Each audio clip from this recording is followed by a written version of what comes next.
tarde, boa noite, pessoal. Sejam bem-vindos a mais uma aula de cálculo. A gente vai continuar falando de funções contínuas nesta aula de agora, tá? Nosso objetivo hoje, nesta aula, é falar sobre a continuidade das funções raízes, funções exponenciais e logarítmicas, tá? E das funções inversas das funções trigonométricas, tá bom? Então a gente vai começar com um resultado que a gente não vai demonstrar aqui, porque a gente não tem ferramenta o suficiente para demonstrar esse resultado, tá? Ele diz o seguinte, ó, se eu tiver uma função f definida no intervalo da reta, se ela for contínua, então só estabelecer aqui, ó, que i é um intervalo, tá? Então ele pode ser um intervalo aberto, um intervalo fechado, tá? Um daqueles conjuntos que nós definimos. Eu revisei a noção de intervalo numa das aulas lá da parte dos ingredientes básicos, tá? Para quem quiser dar uma olhada. Então, se eu tiver uma função contínua e injetiva, tá? Lembra da noção de injetividade que nós também revisamos na playlist dos ingredientes básicos. Então, se eu tiver uma função que é... Acho que é melhor escrever assim, ó. Uma função que, né? Agora sim, que é contínua e injetiva. Então, quando eu tenho uma função injetiva, quando eu olho para a imagem da função, eu posso olhar para a função inversa, tá? Então, a função inversa, definida na imagem da função, f, então f a menos 1, que é a função inversa, definida na imagem de f, é uma função contínua, tá? Isso é um teorema que, para provar, a gente usa o teorema do valor intermediário, que a gente vai até falar um pouquinho mais à frente, mas a gente aqui não tem ferramentas suficientes para demonstrar o teorema do valor intermediário, e como usa ele, a gente também não vai demonstrar esse resultado, porque já tem que aceitar mesmo o teorema do valor intermediário, então a gente já aceita tudo logo, tá? Então, pela falta das ferramentas necessárias que a gente tem para poder demonstrar esse resultado, a gente vai apenas aceitar, tá bom? Então eu peço que vocês revisem o conceito de função inversa, tá bom? No futuro eu até posso pensar em revisar, em gravar uma aula mesmo para revisar esse conceito e colocar lá nos ingredientes básicos, tá bom? Quem nunca viu função inversa, tá?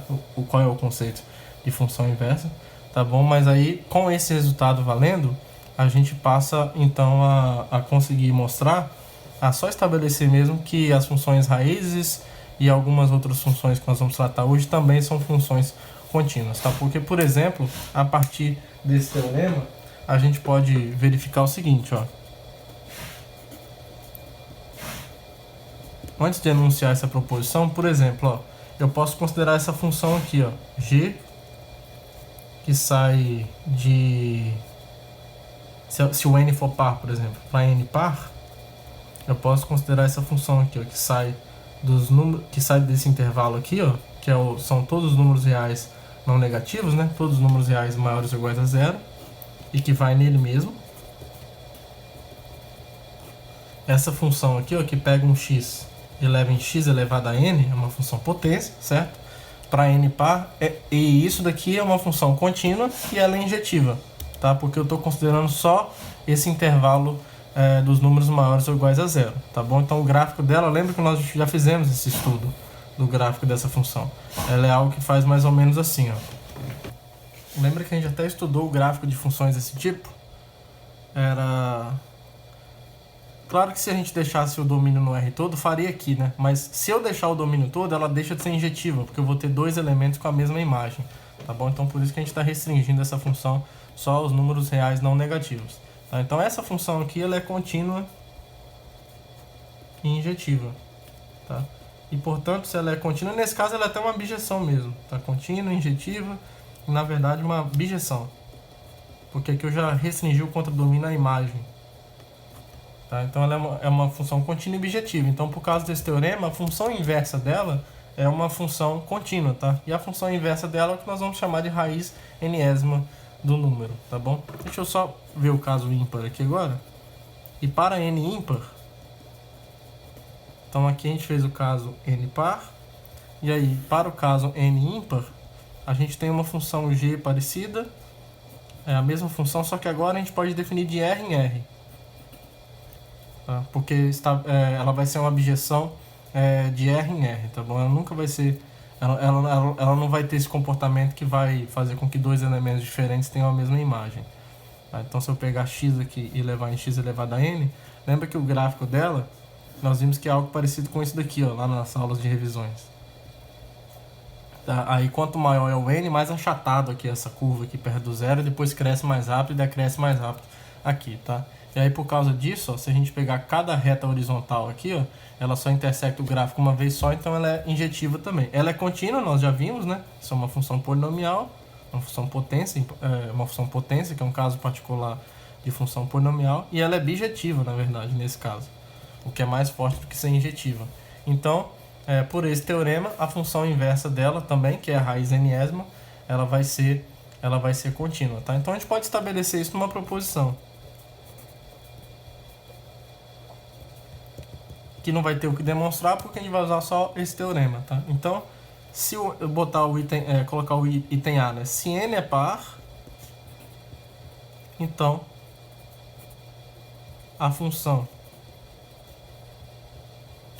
raiz, que é chamada função raiz n-ésima, que a gente vai denotar assim, por raiz com nzinho do x, né? Aqui eu estou escrevendo f assim só para deixar bem claro qual é o domínio dessa função, para que a gente possa trabalhar com ela como função contínua, tá? O domínio, no caso par, tem que ser os números reais não negativos, porque raiz quadrada, né? E raiz n-ésima, onde o n é par de número negativo, não está bem definido. Então essa função aqui, ó, que pega um número real e associa a raiz n-ésima desse número real, ou seja, é o único número real não negativo tal que ele elevado a n da x, né? É a função inversa da função potência. Isso aqui é contínua, tá? É uma função contínua. Tá bom? Então, no caso n par, a gente precisa tratar a função raiz n-ésima com o domínio nos números reais não negativos, tá bom? Então, essa função aqui, ela é contínua. E quando n é ímpar, a gente pode trabalhar na reta toda. Quando n é ímpar, a gente tem o mesmo resultado, só que a diferença é que ela é contínua em toda a reta real, porque ela está bem definida em toda a reta real.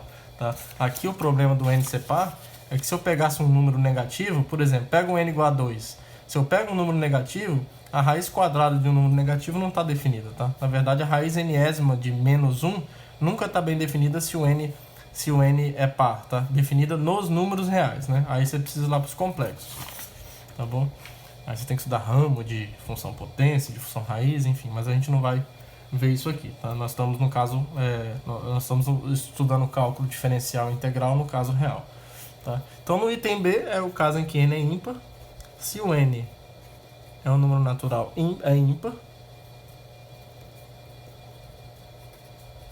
então a função raiz n-ésima, então a função raiz n-ésima,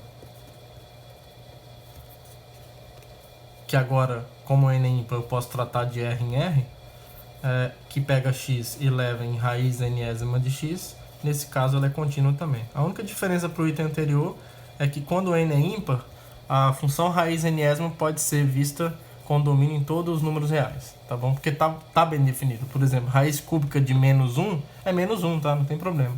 Quando você pega a raiz n-ésima com n ímpar de um número negativo, só tem um número real que ele elevado a n dá esse número negativo também, tá bom? Então, quando n é ímpar, você pode trabalhar com qualquer número real. Quando n é par, você tem que fazer a ressalva do domínio ser números não negativos, tá?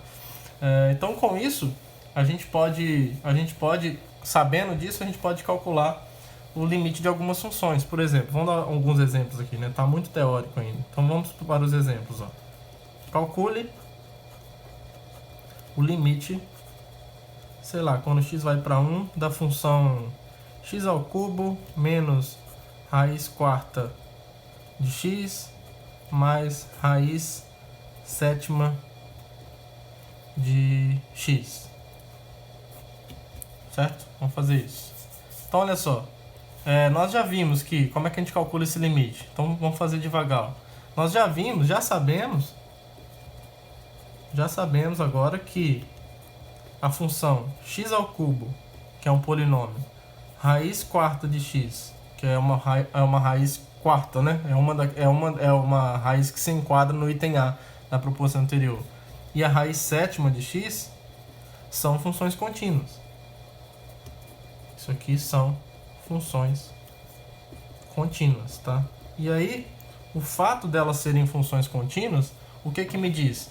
Me diz, nós já vimos na aula passada, que quando eu pego funções contínuas e somo e subtraio, o resultado ainda é uma função contínua, tá? Então, a conclusão é que essa função x ao cubo menos raiz quarta de x mais raiz sétima de x, ela é contínua. Tá bom?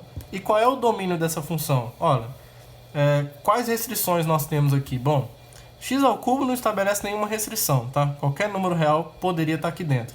E raiz sétima de x também não estabelece nenhuma restrição, porque o 7 é par. Porque o 7 é ímpar. Então, quando o cara que eu estou tirando a raiz aqui é ímpar, o radicando, entre aspas, pode ser qualquer número. O problema está aqui, ó. Tá? Esse cara estabelece uma restrição. Para eu tirar a raiz quarta de x, eu preciso que o x seja maior ou igual a zero, para que isso esteja bem definido. Então, o domínio dessa função toda aqui, ó, eu tenho que olhar para as restrições que elas me impõem. Tá? Então, essa parte me impõe uma restrição. Então, acaba impondo para os outros também. Tá? Então, o domínio dessa função é o conjunto dos números reais onde o número é maior ou igual a zero. Tá bom? Então, ela é contínua nesse domínio, né? Uma função é contínua no seu domínio. Mas o 1 está no domínio dessa função, tá? O 1 é um número maior que zero. Então, a gente pode concluir, já que ela é contínua, que o limite dela, o limite quando x tende a 1, de x ao cubo menos raiz quarta de x mais raiz sétima de x, o que acontece? Já que ela é contínua, o limite dessa função quando x tende a 1 é essa função aplicada em 1, tá? Agora, pegar essa função e aplicar em 1 é, no lugar do x, colocar o número 1. Então, vai ficar 1 ao cubo menos raiz quarta de 1 mais raiz sétima de 1. Agora, 1 ao cubo é 1. O único número tal que ele a quarta dá 1 é o próprio 1, tá? Raiz quarta de 1 é 1, porque 1 elevado a 4 dá 1. E a mesma coisa aqui, tá? 1 elevado a 7 é 1. Então, o 1 é a única raiz sétima de 1.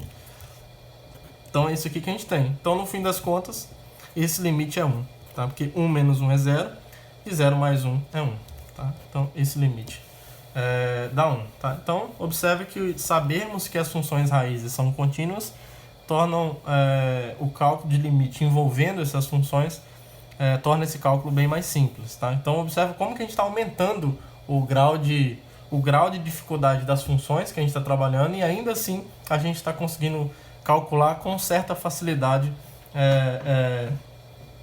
o limite dessas funções, tá bom? A gente pode também calcular esse limite aqui, ó. Pensar direitinho aqui. O limite dessa função aqui, ó.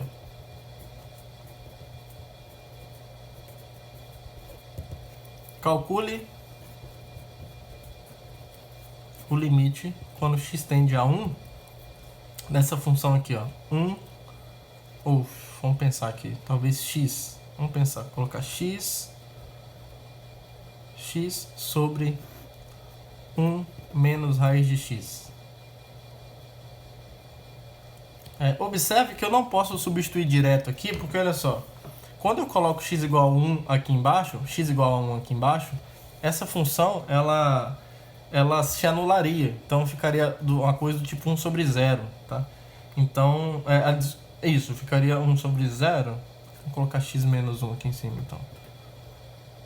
X menos 1 aqui em cima, isso. Ficaria algo do tipo 1 sobre 0, agora ficaria 0 sobre 0, né? Então, colocando x menos 1 aqui em cima, o limite dessa função quando x tende a 1 não dá para substituir direto aqui ainda, porque daria algo do tipo 0 sobre 0, né? Então, aqui embaixo não pode dar 0. Aqui em cima dá 0 não tem problema, mas aqui embaixo não pode dar 0. Então, não dá para substituir direto, tá bom? Mas aqui, eu trouxe esse exemplo porque é muito comum, ao estudar determinadas funções, a gente trabalhar com algumas manipulações algébricas para tentar eliminar esse camarada daqui, ó. E uma manipulação clássica aqui para tentar eliminar esse 1 menos raiz de x aqui de baixo, para ver se aqui embaixo aparece alguma coisa em que eu possa substituir por 1, é a gente multiplicar por 1 mais raiz de cima. Desculpa. É multiplicar por 1 mais raiz de x em cima e embaixo, né? Eu misturei um em cima com raiz aí. É multiplicar 1 mais raiz de x em cima e embaixo. Por quê? Fazendo isso, a gente vai conseguir eliminar essa raiz daqui e talvez apareça alguém aqui que eu possa substituir o x igual a 1, tá? Então vamos ver o que acontece, ó. Então, esse limite, quando x tende a 1, de x menos 1 sobre 1 menos raiz de x é igual ao quê? Eu posso fazer isso daqui, ó.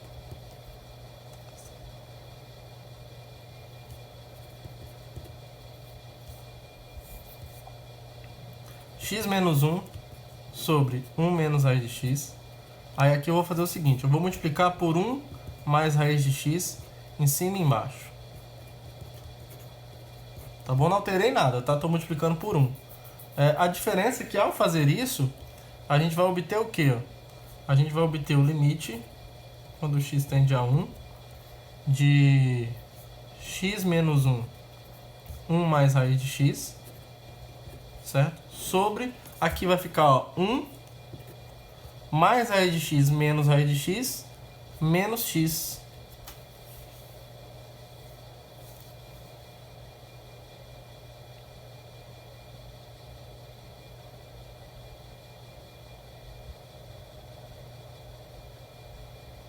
Certo? Só que agora, o que acontece? Eu estou calculando o limite para x diferente de 1, né? Então aqui em cima, observe que apareceu algo parecido aqui, ó. O x menos 1 e 1 menos x é a mesma coisa, a menos de multiplicar por menos 1, ó.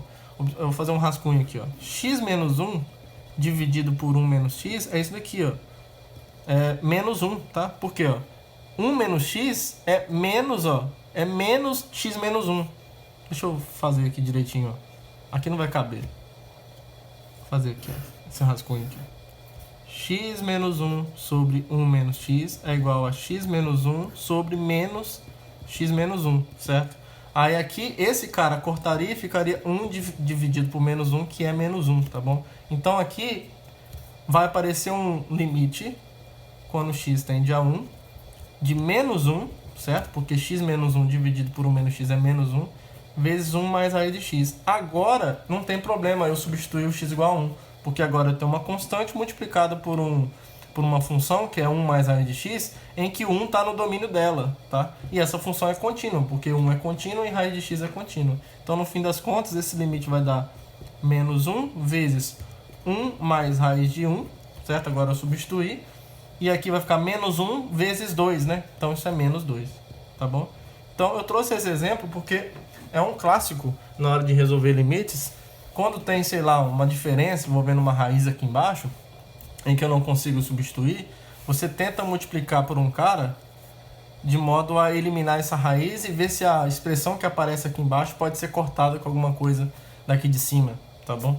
Então é sempre razoável usar essa técnica, tá? Isso aqui é uma técnica algébrica para tentar tirar a raiz do denominador e ver se o que aparece aqui no denominador, que está dando zero, se isso pode ser eliminado com alguém daqui de cima, de modo a retirar esse empecilho que eu tenho aqui de substituir o x igual a 1, tá? De modo a obter uma função em que fora do 1 elas sejam iguais, que é o caso aqui, essa função e essa daqui fora do 1 são idênticas e, portanto, o limite quando x vai para 1 das duas é igual, nós já vimos isso. Só que a vantagem de trabalhar com essa segunda função é que aqui eu consigo substituir o x igual a 1, tá? Porque a função aqui é contínua, né? Então a gente está usando aqui o que nós fizemos, a proposição no item A. A função raiz de x é contínua, nós já vimos isso, por causa do teorema que nós enunciamos.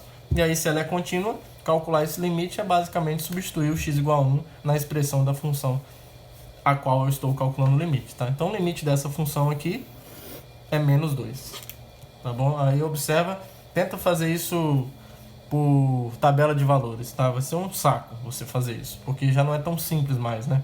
Você tem que ficar tirando raiz de número que está se aproximando do 1, números decimais, enfim.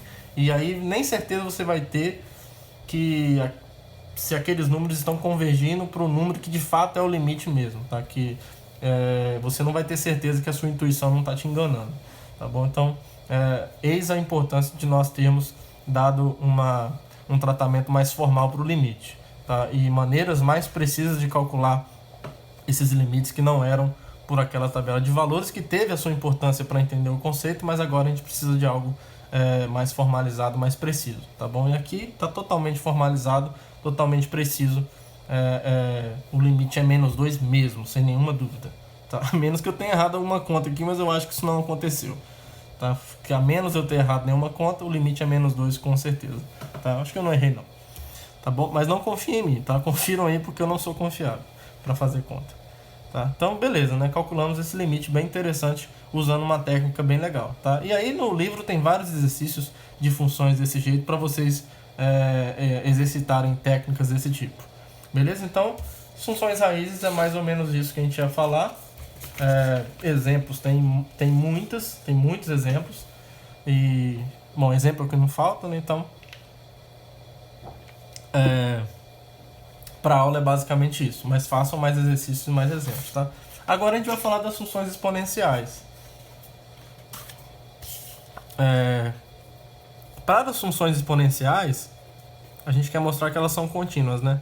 A gente vai usar uma ideia parecida com as funções trigonométricas, tá? Quando a gente provou que seno e cosseno eram funções contínuas, na verdade a gente não demonstrou rigorosamente, eu dei uma ideia para convencer a vocês do porquê que elas são, tá? Aqui vai acontecer a mesma coisa, tá bom? Então eu vou considerar aqui uma função exponencial desse tipo aqui, ó, f de x igual a b elevado a x, né? Onde o b aqui é uma potência maior ou igual a zero, né? Não, maior que zero, estritamente maior que zero. Senão o zero elevado a zero não está definido. Onde o b é um número real maior que zero. Tá? Então lembra que essa função aqui, exponencial, ela é definida em todo o conjunto dos números reais. Tá? E o gráfico dela é mais ou menos isso daqui, ó. Nós já vimos, demos uma ideia, né? Que no 1 aqui ela passa no b, né?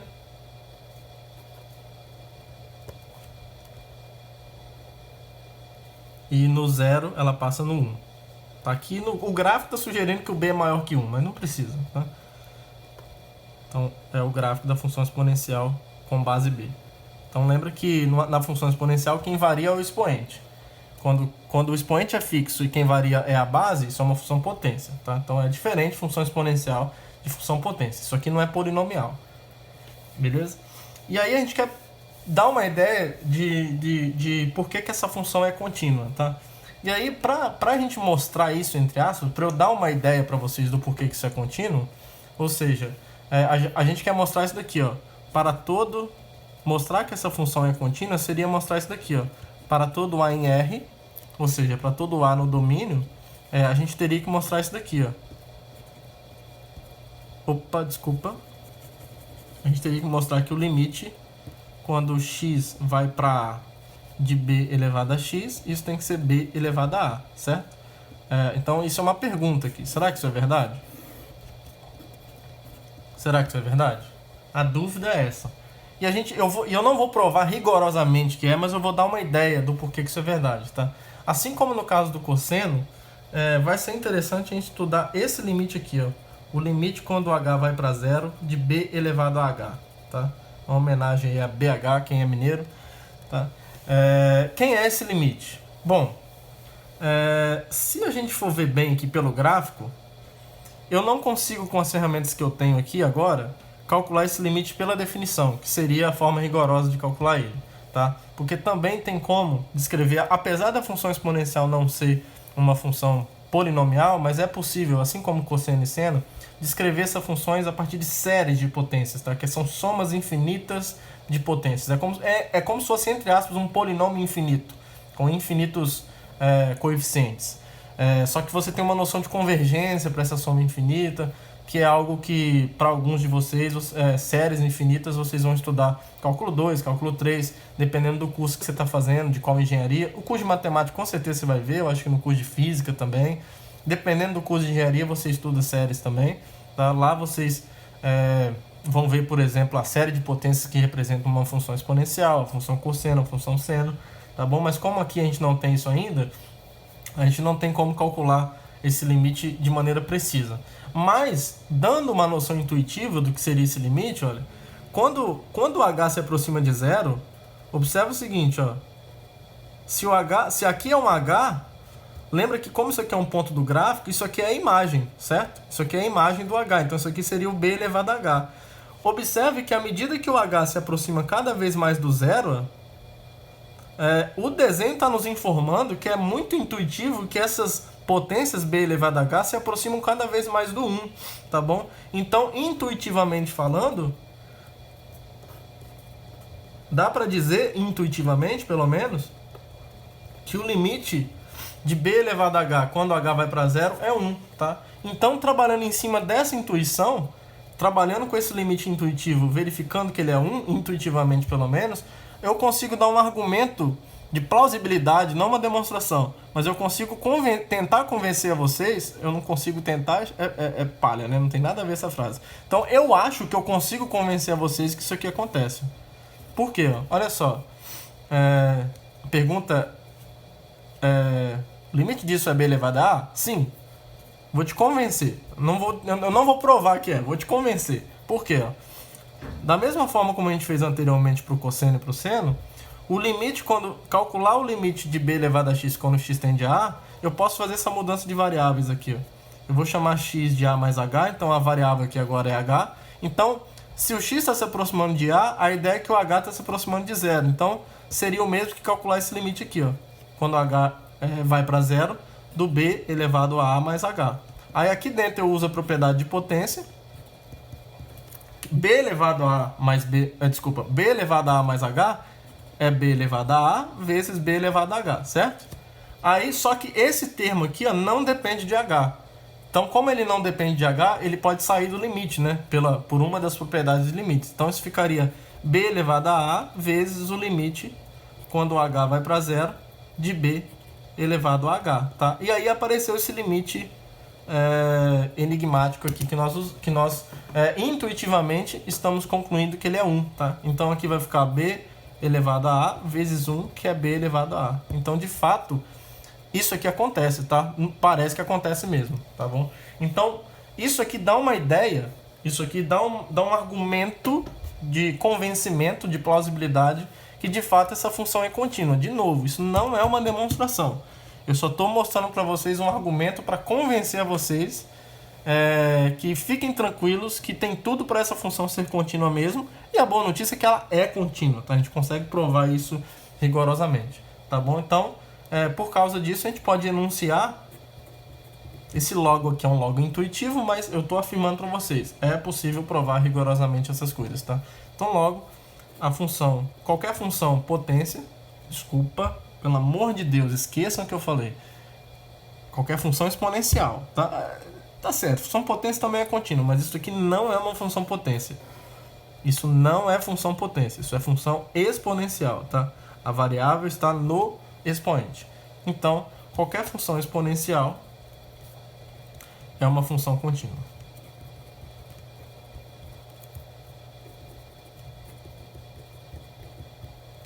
Tá? Então, qualquer função exponencial é uma função contínua, certo? Então, vamos fazer um exemplo. Vou pegar agora uma função bem chata. Chata não, né? Mas uma função com a cara não tão bonita. Então, calcule esse limite aqui, ó. O limite, quando x vai para 2, por exemplo, da função x à quarta menos 2 elevado a x vezes raiz de x. Vamos pensar aqui, ó. Mais seno de π sobre 2 x.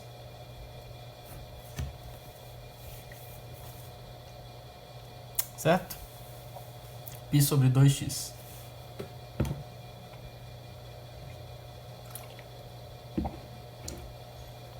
Vamos colocar π sobre 4 para ficar mais legal. Π sobre 4x, dá no mesmo. Então, olha só. A gente não tem coisa. Não tem problema não. Então, olha só. A gente quer calcular o limite dessa coisa gigantesca, né?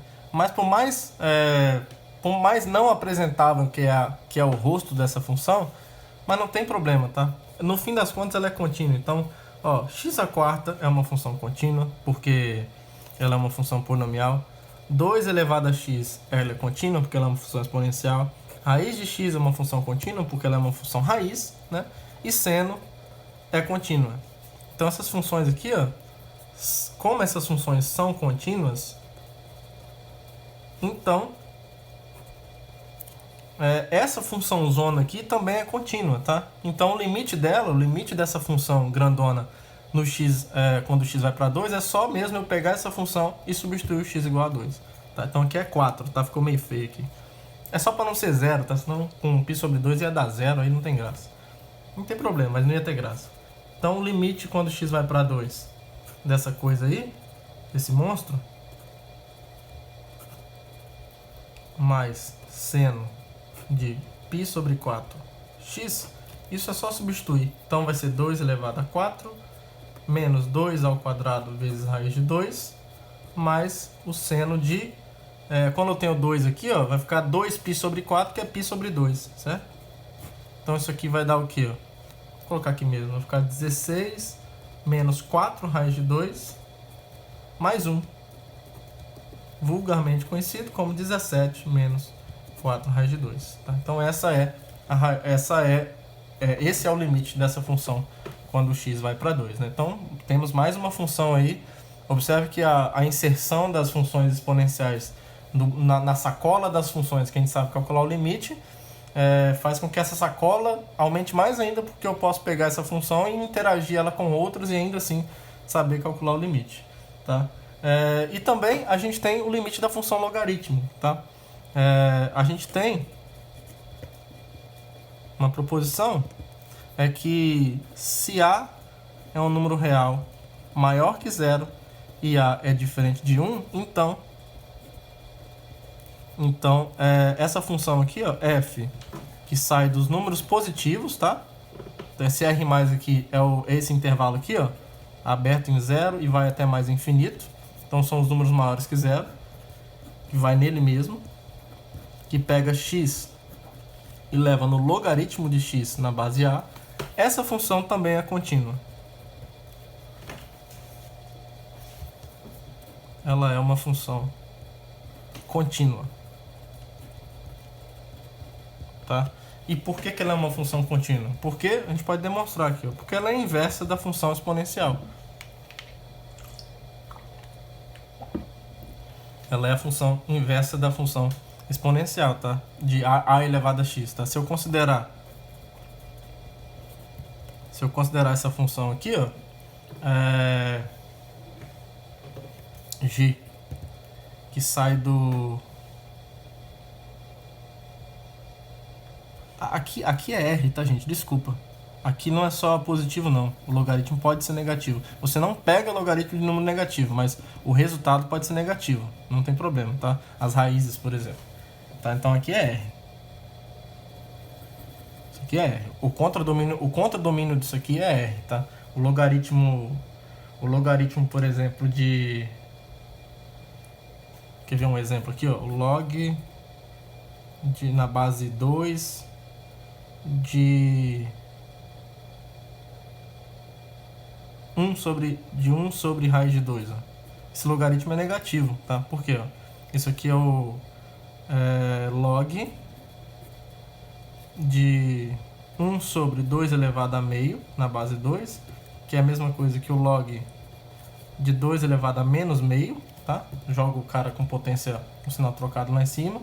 Aí, como é a mesma base aqui, ó, esse cara pode descer, sair aqui, menos meio, log de 2 na base 2, que é menos meio. tá? Porque o log de 2 na base 2 é 1, então isso aqui dá menos meio, tá? Então o logaritmo pode ser negativo. Você não toma o logaritmo de número negativo, tá? O 1 sobre raiz de 2 é positivo, mas o log dele na base 2 é negativo, tá? Então por isso que aqui é R, as imagens podem ser negativas. Então essa função aqui, ó, que sai de R e vai em R+, né, que é o intervalo dos números positivos, que pega x e leva em a elevado a x, é a função cuja inversa é f, tá? Porque olha só, de fato, como é que a gente mostra que uma é função inversa da outra? Ó, se eu pegar g, compor com f e aplicar em x, isso é o a, isso é o g do logaritmo de x na base a, esquece isso daqui, que vai ser o g aplicado nesse número faz o quê? Pega o a e eleva esse número, tá? Isso aqui é a elevado ao logaritmo de x na base a. E aí nós vimos nas propriedades dos logaritmos que o a elevado ao logaritmo de x na base a é o próprio x, tá? Porque é pela própria igualdade do que o logaritmo representa. Ó. O log de x na base a é o único número real, tal que o a elevado a ele dá x. Então, o a elevado a esse número, por definição, tem que ser x, pela definição de logaritmo. E, por sua vez, o f bola g de x é quem?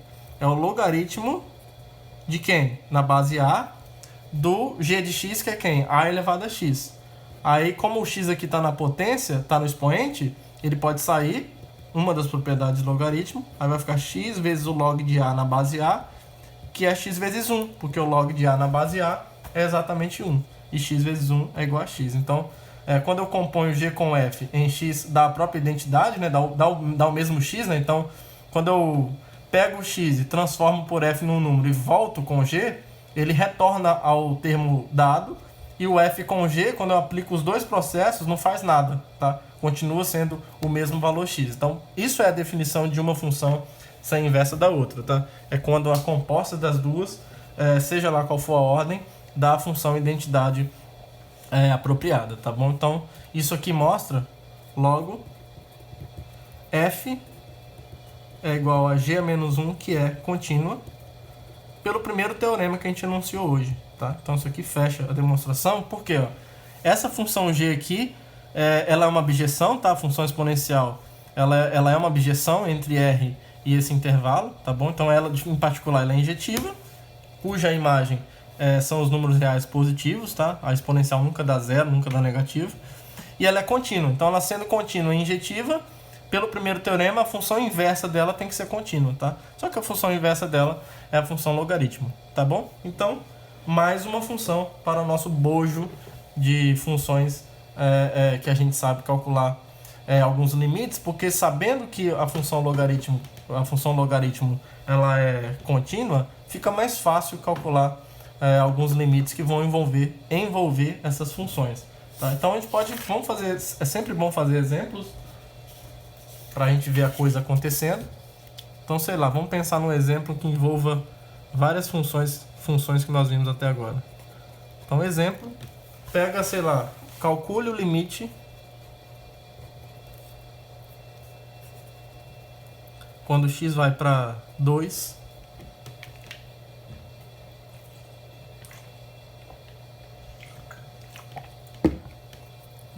vamos colocar quando x vai para 8. Tem que pensar bem aqui na função que eu vou colocar aqui, porque senão vai dar problema. Então vamos colocar x ao quadrado menos, vamos pensar aqui, função exponencial aqui vai lascar se eu colocar. Vamos lá, 2 elevado a x sobre, aí fica legal, x ao quadrado, que bonita essa função. Então olha só, é a função 2 elevado a x dividido pela função potência, x ao quadrado, mais x vezes o logaritmo da função, o logaritmo de x, né? A função é o logaritmo, na base 2. Então olha só que função bonita, ó. É x ao quadrado menos 2 elevado a x ao quadrado, sobre x ao quadrado, mais x vezes log de x na base 2. Então eu quero calcular esse limite, tá? Antes de é sempre bom refletir sobre a importância dos resultados que a gente conseguiu e o quanto eles são fortes, gente. Você imagina você calcular esse limite aqui usando tabela de valores. Que coisa demoníaca que ia ser.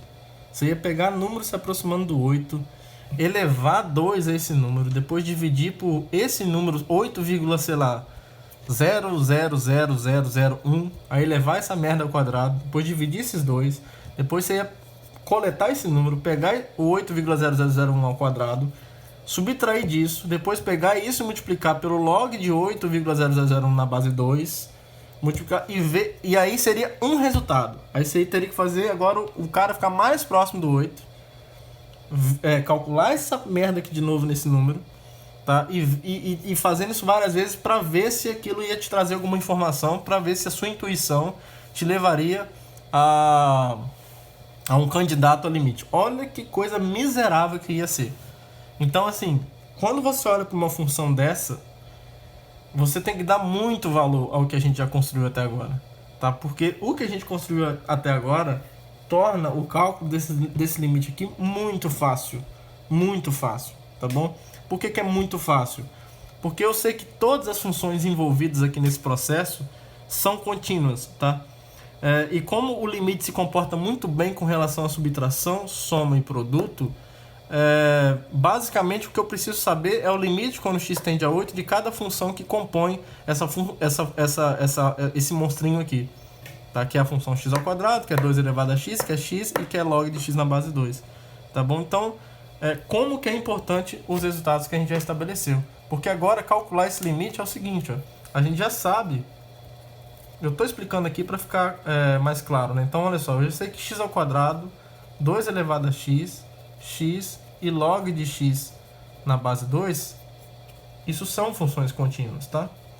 Agora, se isso aqui é contínuo, então, o monstrinho ali em cima, vou escrever aqui, ó, o monstrinho ali em cima é um monstro bonito, tá? Eu acho legal esse monstro. O monstrinho ali em cima é tipo aquele filme que eu gosto muito dos Monstros S.A. Eles são maravilhosos.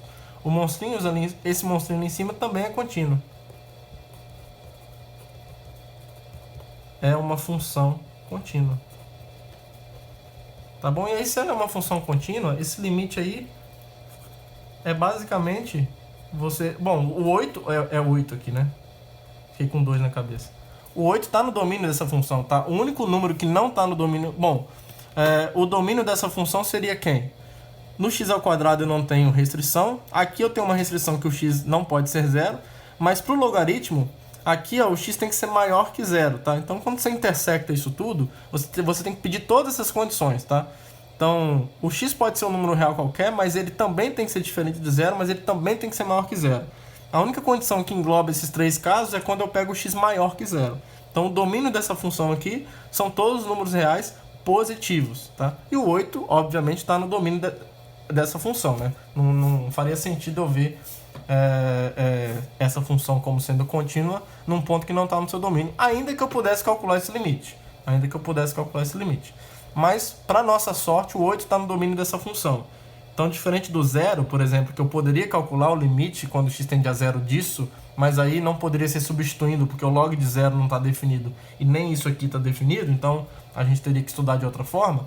O 8 está no domínio dessa função. Então, como está no domínio dessa função e ela é contínua, eu só preciso substituir, tá? Então, o limite de x ao quadrado menos 2 elevado a x sobre x ao quadrado mais x vezes o logaritmo de x na base 2. Esse limite nada mais é do que colocar aqui 8 ao quadrado, no lugar de x eu coloco 8, aí menos 2 elevado a 8, tá? O x está aqui em cima, então é 2 elevado a 8 sobre 8 ao quadrado mais 8 vezes o logaritmo de 8 na base 2. E isso daqui, vou continuar no outro lado aqui, ó. Isso daqui vai ser igual ao que, ó? 8 ao quadrado é 64.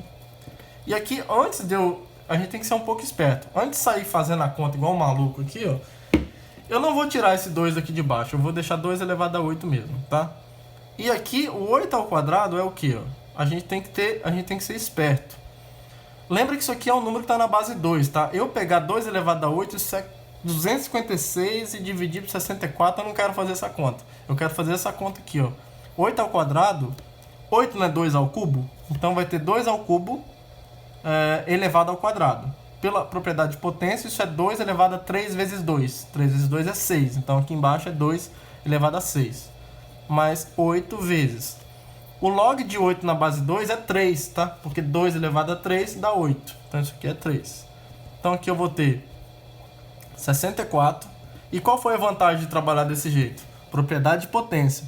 2 elevado a 8 sobre 2 elevado a 6 é 2 elevado a 8 menos 6, lá em cima. 8 menos 6 é 2, então isso é 2 ao quadrado, que é 4. E aqui, 8 vezes 3, 24.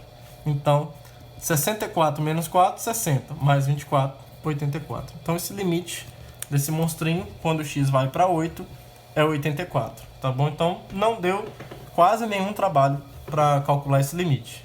Tá? Agora, observa se você fosse fazer por aproximações. Pelo amor de Deus, né? Terrível. Beleza? Então, legal. Agora a gente vai falar também das funções inversas das funções trigonométricas, tá?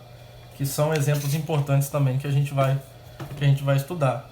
Porque olha só, a função, então, em funções trigonométricas inversas.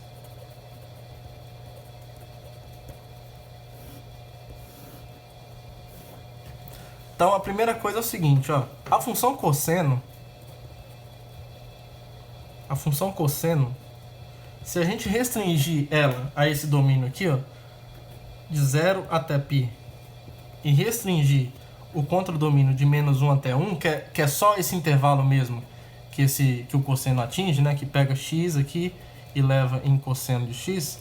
Vamos fazer um desenho aqui para ajudar a enxergar as coisas, ó. Então, eu estou restringindo o domínio da função cosseno só aos ângulos que vão de 0 até π, tá?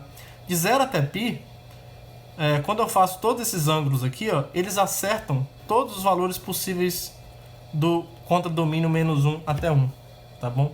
E nesse domínio aqui, nesse domínio de 0 até π, ela é injetiva. Observe que se eu pegar quaisquer ângulos aqui, ó, diferentes, os cossenos sempre vão dar diferente, tá?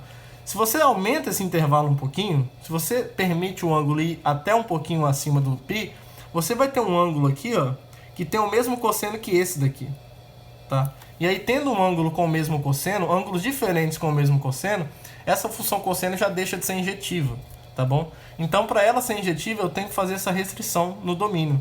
Eu restringo a função cosseno só entre os ângulos de 0 até π, porque fazendo isso eu alcanço todos os valores possíveis do cosseno, entre menos 1 e 1, mas sem haver repetição, sem que dois ângulos deem o mesmo cosseno, tá? Então,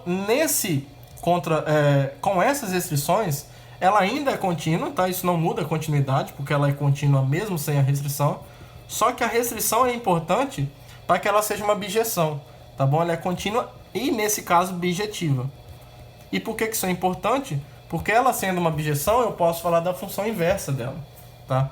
Então, nesse caso, como ela é contínua e bijetiva, pelo primeiro teorema da aula de hoje, essa função aqui, ó, a função inversa da função cosseno, que muitas vezes é chamada de arcosseno, e é denotada assim, ó, essa função aqui, que sai de menos 1 até 1, né, inverte domínio contra domínio, e vai de 0 até π, a função cosseno a menos 1, que é a função arcosseno, ela é contínua.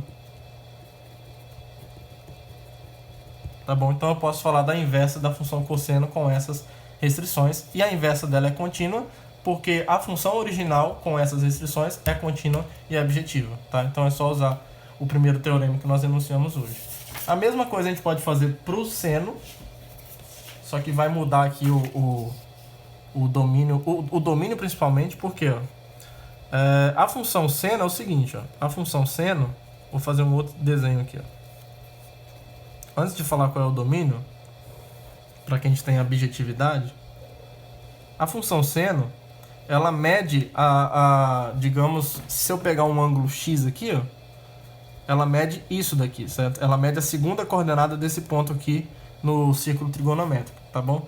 Então, para eu alcançar todos esses pontos aqui, ó, eu preciso começar, por exemplo, desse ângulo aqui, então no sentido horário, tá? Você pode começar de 3π sobre 2 até de 3π sobre 2 até 5π sobre 2, se você quiser. Mas para não ficar trabalhando com ângulos maiores do que 2π, a gente pode pensar nos ângulos negativos também. Lembra que um ângulo negativo se mede no sentido horário. Então eu posso pensar nesse ângulo aqui, ó, não assim, mas eu posso pensar nele assim, ó. Esse ângulo pensado assim, nesse sentido aqui, ele é um ângulo de menos π sobre 2, tá? E esse ângulo aqui seria um ângulo de π sobre 2. Então nesse intervalo aqui, ó, de ângulos, essa função aqui, ó, a função seno restrita ao intervalo fechado menos π sobre 2 até π sobre 2, atinge todos os valores possíveis, tá? Então ela seria sobrejetiva por isso. E ela é injetiva, tá? Ela é injetiva porque observe que ângulos diferentes aqui dentro, todos eles têm senos diferentes. Se eu aumento um pouquinho esse intervalo aqui, por exemplo, eu vou ter um ângulo aqui que tem o mesmo seno que esse daqui, ó. Então esses dois ângulos aqui vão ter o mesmo seno que esse número aqui, tá bom? Então eu não posso aumentar esse intervalo para cá, senão eu perco a injetividade. Se eu aumentar para cá também eu perco a injetividade, porque esse ângulo aqui e esse daqui, ó, vão ter o mesmo seno também. Então o intervalo correto para eu pegar todos os valores possíveis do seno, de menos 1 até 1, sem haver repetição, é o intervalo dos ângulos menos π sobre 2 até π sobre 2. Tem outros também, né? Você pode pegar os ângulos equivalentes, né? Se você somar os dois por 2π, você também tem. Tá? Mas a gente quer, digamos que o mais simples é esse daqui, tá bom? E é o clássico de nós trabalharmos com a função seno para vê-la como uma função bijetiva. E aí essa função aqui, com essas restrições, ela é contínua e bijetiva, que é o que a gente precisa para aplicar o primeiro teorema da aula de hoje, né? Logo, pelo primeiro teorema, a função que a gente denota por seno a menos 1, que também é chamada de arcosseno,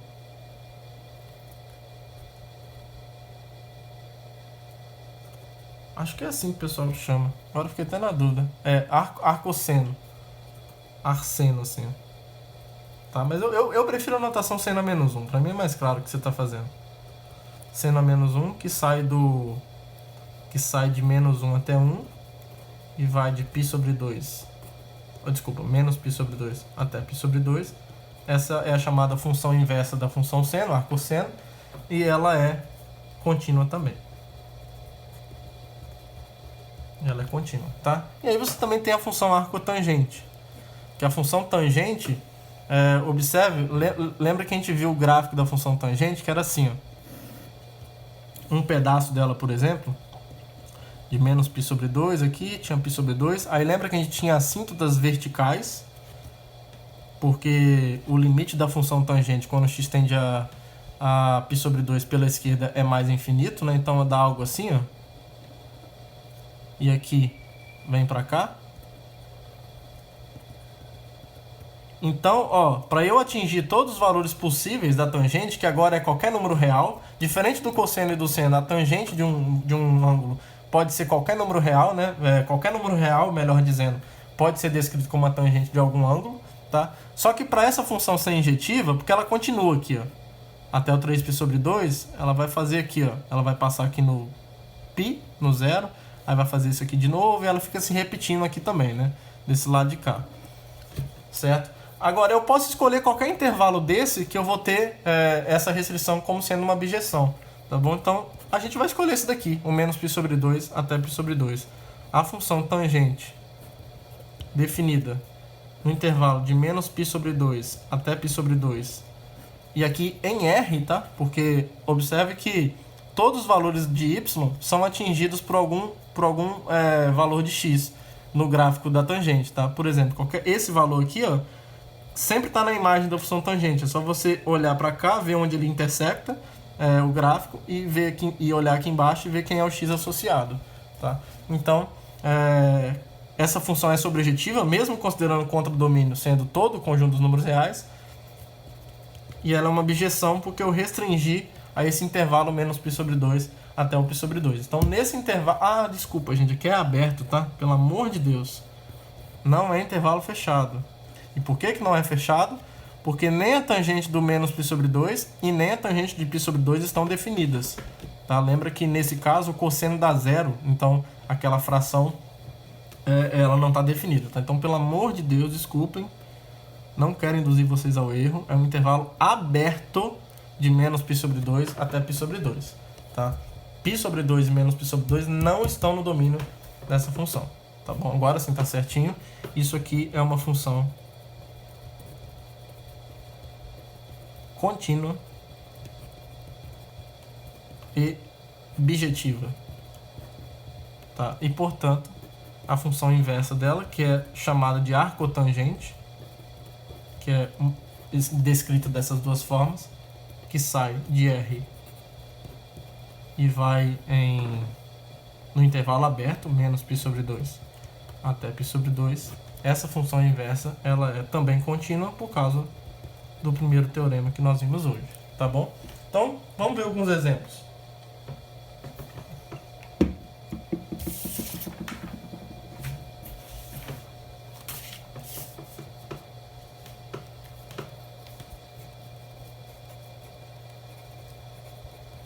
Então, calcule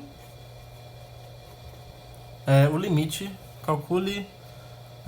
limite quando x tende a 1, dessa função aqui, ó, x elevado a sétima mais x vezes 2 elevado a x menos a tangente a menos 1 de x.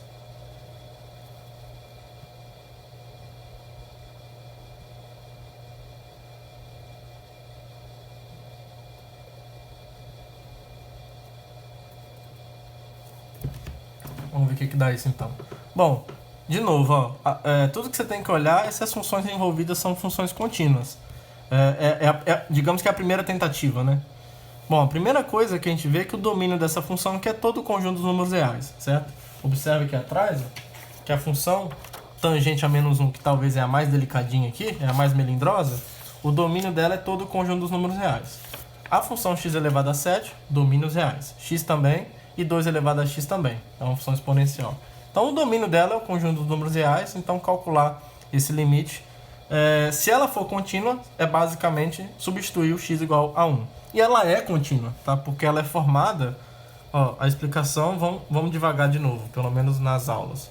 Como x elevado a 7, x, 2 elevado a x e tangente a menos 1 de x são funções contínuas,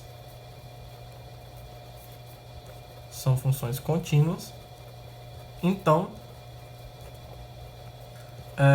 usando as propriedades de limites que nós vimos e usando o teorema da aula passada, que se a gente interagir funções contínuas com soma, com produto, com subtração e com divisão, mantém a continuidade, então essa função aqui continua contínua, né? Permanece contínua.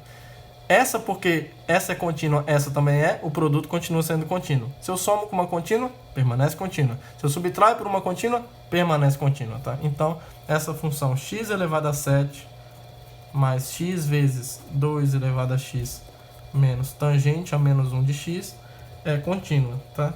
Então, e como 1 está no domínio dela, o limite, quando x tende a 1, de x elevado a 7 mais x vezes 2 elevado a x menos a tangente a menos 1 de x, isso é basicamente o quê? Substituir x igual a 1, certo? Já que ela é contínua. Então, isso é 1 elevado a 7 menos 1 vezes 2 elevado a 1 menos... Aqui é mais, né? Aqui é mais, desculpa, tem um mais aqui. Menos tangente a menos 1 de 1. Então, isso aqui vai dar 1 elevado a 7, que é 1, mais 2... E aqui, olha só, quem é tangente a menos 1 de 1? Bom, a tangente a menos 1 é a função inversa da tangente. Tá? Então, por exemplo, se você quer descobrir isso aqui, ó, quem é x, se você quer descobrir quem é x igual a tangente a menos 1 de 1, isso quer dizer que esse x que você está procurando é tal que a tangente de x é 1, certo? Já que tangente a menos 1 é a inversa da função tangente. Então, nesse intervalo aqui, ó, nesse intervalo aqui de menos π sobre 2 até π sobre 2, aberto, qual é o único ângulo cuja tangente é 1? É o ângulo de x igual a π sobre 4, é o ângulo de 45 graus, que em forma de radianos, que é o que a gente precisa aqui para trabalhar enxergando um ângulo como número real. Isso aqui deve implicar, já que o x pertence àquele intervalo aberto, que é o único ângulo ali cuja tangente dá 1 é o π sobre 4, tá bom? Então, a tangente a menos 1 de 1 é o π sobre 4, porque π sobre 4 é o único ângulo no intervalo aberto de menos π sobre 2 a π sobre 2, cuja tangente dá 1, tá? Então, o tangente a menos 1 de 1 é o π sobre 4. Então, isso aqui é 3 menos π sobre 4, que é a mesma coisa que 12 menos π, tudo sobre 4. Tá? Mas tanto faz, tá? Isso aqui seria já uma resposta legal, tá? Já seria uma resposta aceitável sem nenhum problema. Tá? Se você quiser deixar tudo no mesmo denominador, não tem problema. Então, esse é o limite, tá? Esse é o limite dessa função do monstrinho aqui, usando uma função inversa dada pelo arco tangente. Tá bom, pessoal? Então, com isso, o que nós vimos? Se a gente for fazer um resumo do que nós vimos, ó, então são contínuas todas as funções abaixo. Todos esses estilos aqui, ó. Funções polinomiais, funções racionais, trigonométricas, funções raízes enésimas, vou colocar assim. Mas quem? As funções exponenciais não coloquei ainda, funções exponenciais, funções logarítmicas, trigonométricas inversas,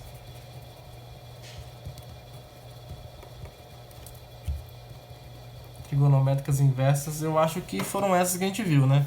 Polinomiais, racionais, trigonométricas, raízes enésimas, exponenciais, logarítmicas e trigonométricas inversas, tá bom? Então eu só enunciei esse teorema aqui, mesmo na verdade é um resumo, tá? É um resumo do que nós vimos na aula passada e na aula de hoje, que é assim, nós definimos o conceito de continuidade e imediatamente a gente passou a ver que as funções ditas elementares, ou sei lá, funções clássicas pelo menos, porque tem um termo, esse termo elementar nesse contexto tem um sentido técnico, então eu vou evitar de usar ele aqui, mas pelo menos essas funções mais clássicas, digamos assim, que foram aquelas que eu apresentei para vocês na revisão e que são as funções que a gente vai mais estudar na nossa disciplina, todas elas, após nós definirmos o conceito de continuidade, dar a noção intuitiva do que significa uma função ser contínua, todas elas são contínuas em seus respectivos domínios, tá?